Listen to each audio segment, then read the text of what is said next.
کھول گیا اور رشتے داری کے خون نے جوش مارا اور عتبہ خود بھاگ کے گیا اور انگور توڑ کے لایا اور اپنے غلام کو کہنا اس سے جا کے کہو تمہیں رشتے داری کا واسطہ انکار نہ کرنا، کھا لینا، جس پر دشمن بھی ترس کھائیں، ہم اس کی امت ہو کر اس کا ساتھ نہ دیں تو ہماری وفا کیسی وفا ہے؟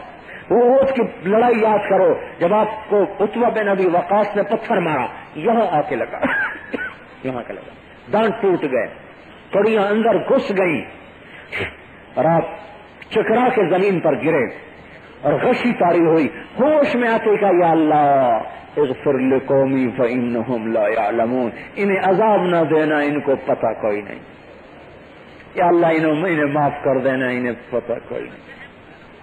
ابن قمیہ نے تلوار کا وار کیا جو کندھے پہ پڑا، 1 مہینہ تک اس کا علاج ہوتا رہا جو زخم آپ کو یہاں لگا۔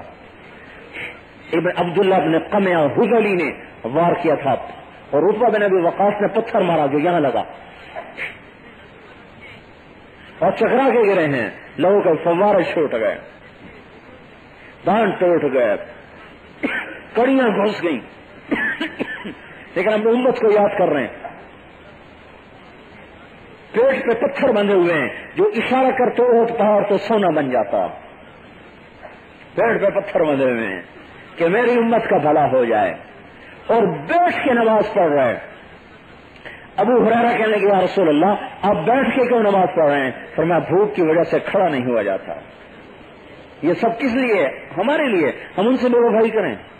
عرفات کے میدان میں 5 گھنٹے دعا مانگے، اللہ میری امت میری امت میری امت میری امت۔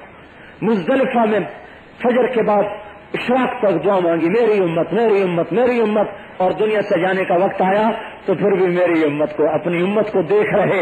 آپ نے کہا میں اپنی امت کو دیکھنا چاہتا ہوں، کھڑکی کھولی، امت کو دیکھا نماز پڑھتے ہوئے، تو حضرت انس فرماتے ہیں کہ ہماری نظریں آپ کی طرف چلی گئیں، آپ کے چہرے پہ رونق آئی، ہم نے سمجھا ٹھیک ہو گئے، ہم خوشی کی وجہ سے قریب تھا کہ نمازیں توڑ کے آپ کی طرف دیکھنے لگ جاتے۔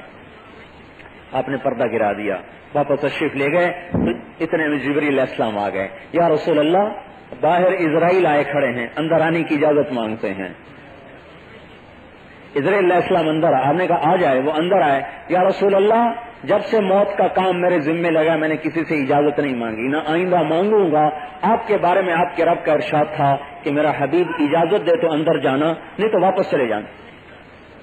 اور یا رسول اللہ جب سے میرے ذمے موت کا کام لگا ہے میں نے کبھی کسی سے پوچھا نہیں، آپ کے بارے میں آپ کے رب کا ارشاد ہے کہ میرے نبی سے پوچھ لینا، رہنا چاہیں تو ان کو اختیار ہے، آنا چاہیں تو ہم ملنا چاہتے ہیں۔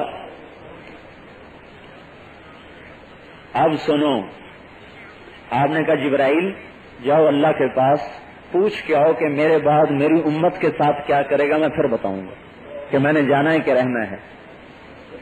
تو ہم اس سے بے وفائی کریں، کس کے لیے؟ 10 روپے کے لیے، ایک دکان کے لیے، ایک ممبری کے لیے، 4 دن کی زندگی، ان سے بے وفائی کریں۔ جبریل علیہ السلام لوٹ کے واپس آئے، یا رسول اللہ اللہ تعالیٰ فرما رہے ہیں آپ کی امت کو آپ کے بعد ہم اکیلا نہیں چھوڑیں گے، ساتھ دیں گے۔ اچھا الآن قرۃ عینی، اب میری آنکھیں ٹھنڈی ہیں، اگر میری امت کے ساتھ بس اللہ بلا لے جب گانا۔ تو جبریل علیہ السلام کہنے لگے یا رسول اللہ اچھا اگر آپ نے یہ فیصلہ کر لیا ہے تو آج میرا بھی دنیا میں آخری دن ہے، آج کے بعد وحی کا سلسلہ ختم ہو گیا۔